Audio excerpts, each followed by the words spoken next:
Welcome back to the channel. My name is Sean, and in this video, I'm going to cover some reasons why you might not be able to get your McLaren to start. And I don't mean like you go to start it and it just kind of tries to turn over and then it won't. I mean things like saying the key isn't found. That's going to be the main focus. And then there's another reason where it just kind of, you hit the start button, it just won't start. Doesn't say anything about the key. You just can't seem to get it turned over. It just cycles through the ignition. So we're going to cover that too. This is my MP4 12C. And all of this is going to apply to the P11 platform, which is your 12C, your 650S, 675 LT. And some of this stuff is also going to apply to 570s, 720s, 540s. I'm assuming the GT, Senna's, everything across the line. A lot of these things work the same way.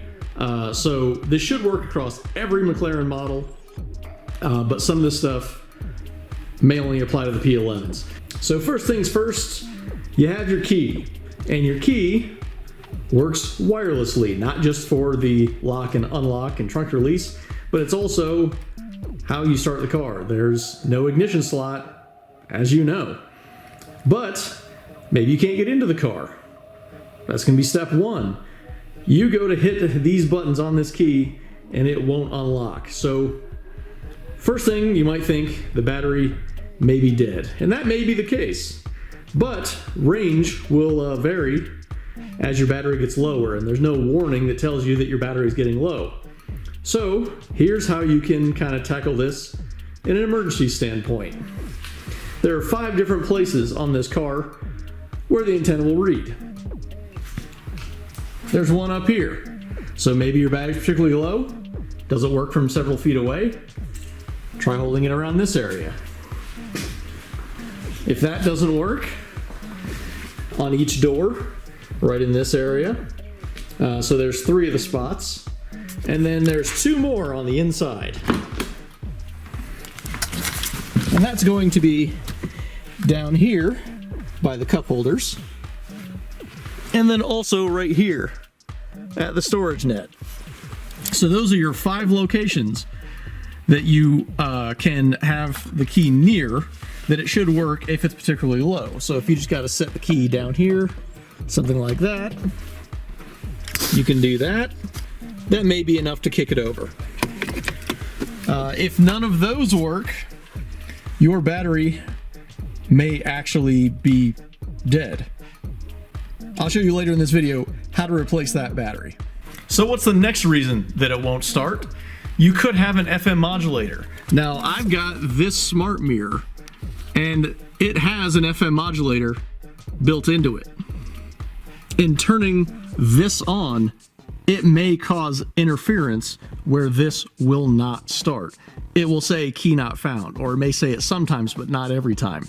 If this is on, or if you just have one that's, you know, always power on, whenever you do that, if you try to hit lock and unlock from outside, that will also prevent it from locking and unlocking. So that could cause a problem if you have an FM modulator in the car left on, your windows are up, you can't get in the car. You may get lucky and it'll work one time. It's very hit or miss with that, but that is a cause, is an FM modulator. It could even be in another car nearby. But that is a reason. Another thing could be wireless networks, 2.4 gigahertz. But there are instances where wireless devices of random things, but particularly with Wi-Fi networks, can cause an interference that will make it so the car won't start. So FM modulators, any Wi-Fi networks. I haven't experienced with Wi-Fi network, but I have experienced it with FM modulators. So those will interfere, make it so the signal is not there, then the car won't start. So now we've got that one covered. We've got another one that's very, very common, particularly for new owners. In starting these cars, you do have the start-stop button. And like every car, you have to hit the brake to start it.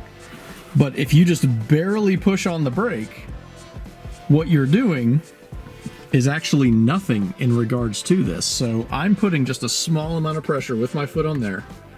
I'm going to hit the start stop, and it's coming up, but it will not start no matter what you do. And that's because I don't have enough pressure on the brake pedal. You have to push it really hard, and then it will start. Now the reason for that is, in a lot of cars, the brake pedal has a switch behind it. When it senses that the brake pedal has been pushed in, that will illuminate the brake lights. Also from that switch you get the trigger that says the brake is pushed in. It allows it to start. McLarens don't work that way. The way they work is off of hydraulic pressure from the brake system. So if you're not pushing hard enough on the pedal, it reads low pressure, it won't allow it to start.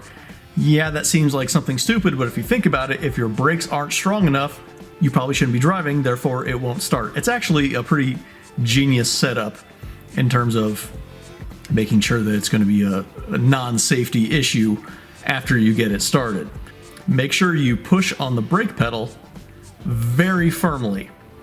You may even have to go to where you just feel like you're going to push it through the floor. I don't experience that. You just have to push on it pretty well, but that's going to make it so it will start, presuming that your key has been found. Now, I mentioned battery life, and the car will never tell you when the battery's getting low. Yeah, I think it's stupid too, but it doesn't do it. So how do you know that the battery is getting to the point where it's low? Well, you may notice that your range isn't what it used to be. Maybe from 15, 20, 30 feet, you used to be able to unlock it. Now you can't. Now you have to actually get within 5 or 6 feet. It's starting to get low. Maybe when you go and swipe the door, if you've got a 2012, or if you go to hit the door button, maybe it doesn't recognize the key at first, or you go to hit unlock or lock and you have to hit it a few times or have it just right. It's starting to get low. But the big indicator is when you get in the car and you have the key and you hit the button one time and it says key not found, but then you hit it again and it starts. That's probably an indication it's starting to go. Now, I found out about this the hard way.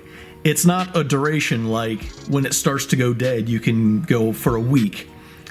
It seems to be a number of instances that you can start and stop it. Now, the reason I say that is because I was doing autocross in this car, so I was starting the car, stopping the car, starting, stopping, and I did that probably 10 or 11 times in one morning. And that morning, it started from the first time I'd hit it, it would start, and then it turned into I'd have to hit it second or third time, it would start, and it gradually kept getting worse to where I'd have to fool with it several times before it would eventually start. Well, I had about a 3-hour drive home, and on the way home, I made a stop. And then after the stop, it would not start again. There was no instance where it would find the key. And for that reason, you should always carry a spare battery in your console. It's a CR2032. Keep one in your car for if you run into this, because you don't know if the next time it's going to start. Now, I called for roadside assistance. I assumed that it was going to be the battery. I didn't have one. We're in the middle of nowhere. And before roadside assistance arrived, I had an idea. I had a friend with me. He had keys to his car. He happened to have a 2032 in his car key. So I took the key out of his, put it in mine, fired right up. We got home. So if it starts acting funny where sometimes it says the key is found or not, it probably is the battery. Replace it immediately. And now I'm going to show you how to change the battery in that key. Now, a dealer does not have to change out this battery for you. It is part of annual maintenance, and it may not be the worst idea to replace it once a year, but I have found they do last more than a year. You might be able to get a year and a half, but if you do replace them annually, unnecessarily, not the worst thing. These are pretty cheap batteries. I think dealers charge $6 or $10 or $12 for them, but you can get them for like $2. I mean, grocery store, gas station, something like that. Also be aware, I have bought these batteries brand new from a grocery store in a 2-pack, and one of them was dead, brand new in the pack.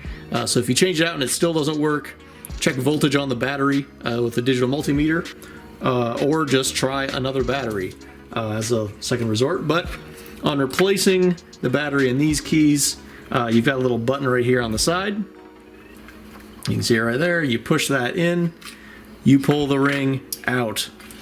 This is what you're left with. This is your hard key that does supposed to work at a hidden location, which usually doesn't work. But from here, you can just slide this down and then off. And then you're left with this section where you can pry that out with your fingers. And there is your battery. Now when you go to pop this out, this little metal piece kind of wraps over here. You may lose that. Don't lose it. You need it.